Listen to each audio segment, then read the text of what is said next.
Your friends only come to you when they want something, when they need something from you.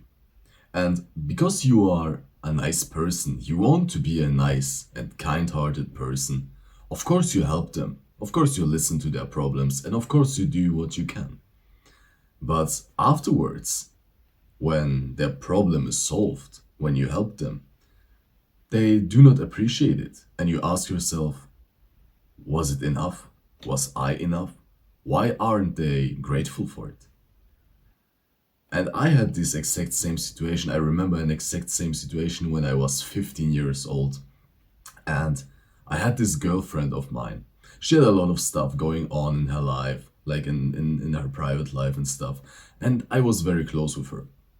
The thing is, like, every time she felt bad, she came to me to seek emotional support. And of course, I gave her the emotional support because this is the guy I was basically. I wanted to help people. I wanted to be nice. I wanted to make people feel good. The problem was like every time she came to me with her problems and I listened, I talked with her, and she kind of felt better afterwards, she always went back to those people where I could see that the people she's with, they don't give a shit about her.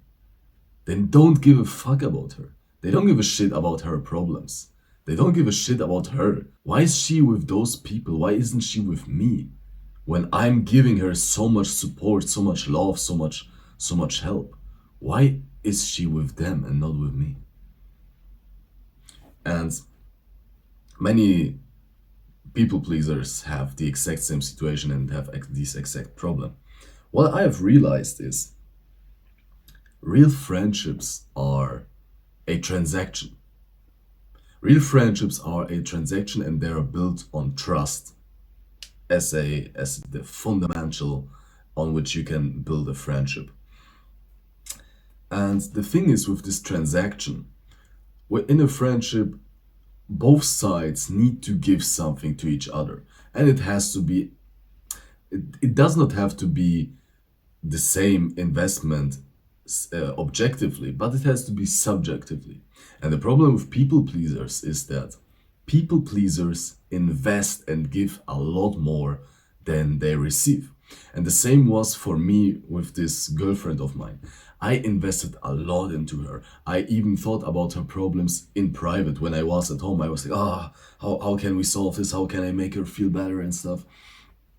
And so I invested a lot into her. And of course, she invested also a bit into me. But especially when I look at the situation from today's perspective, I was giving like a lot more. And back then I could feel it. I could feel it because I felt unfair. As I told you, why was she with those people who don't give her anything, who don't give a shit about her? Why isn't she with me? You know, that thoughts in your head, that emotions, like this unfairness, this frustration, like I'm giving so much and she does not seem to appreciate it. And that's the problem because as a people pleaser, you hope to get something from the other person. You hope, like you give so much, you invest so much of your energy, of your time, of your persona, just because you hope to get something out of it. You hope that someday the person you are investing to will give you the appreciation and the validation you crave all the time. And on this hope, your actions are built basically. This hope is the motivator for you to keep going, keep going. But on the other side, you don't know what to do else. Because you don't want to lose the person, you don't want to detach from the person. You're kind of addicted to the person. And the next point is this: people pleasers are hoping to get something out of the other person. And remember what I said before, friendships are built on trust. Trust. When I was a people pleaser, invested into people, and labeled it as I want to make them feel good, which maybe it was the truth. Maybe I actually wanted to make them feel good. But what I did not know, or at least I didn't want to to see myself, is I always wanted something. I always wanted something back from them.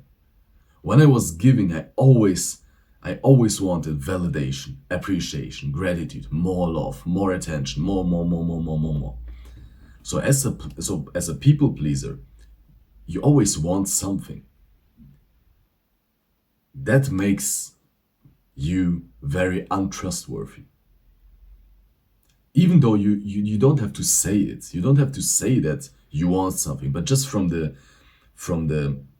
behavior you put onto the table, just from the energy, from the words you speak, how you speak them, you are untrustworthy.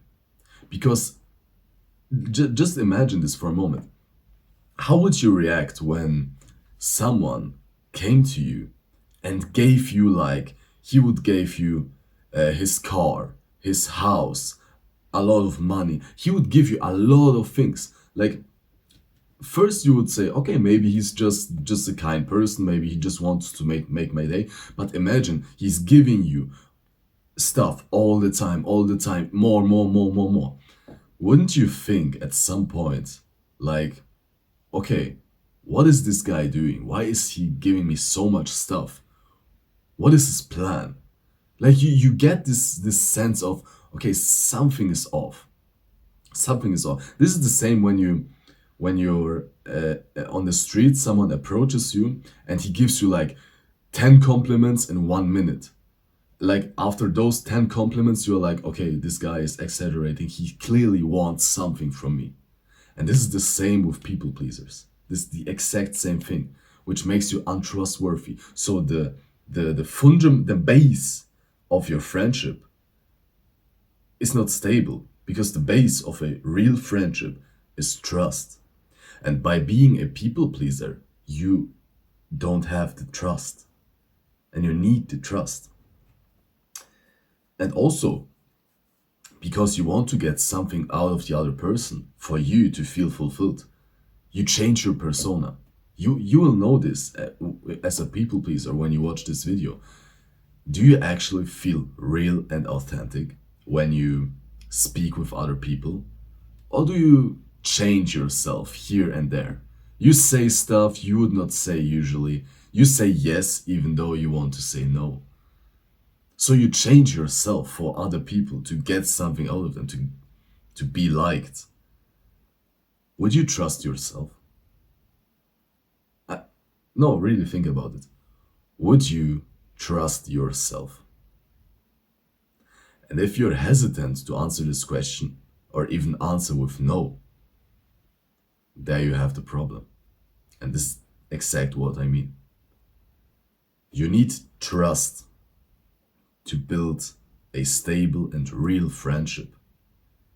Of course, you also need the fair transaction, but this transaction cannot happen when there is no trust. Once you stop to expect and want something in return from people, and stop like pleasing them all the time, and start to give out of genuine kindness and love, this is the moment where things start to change. Because now you're not like the guy who gives you 10 compliments. You're not the guy who gives you like stuff all the time. You're just the guy who comes and here and then gives something. And he gives it because he wants to, because he genuinely lives according to his heart and actually wants to give something to the world.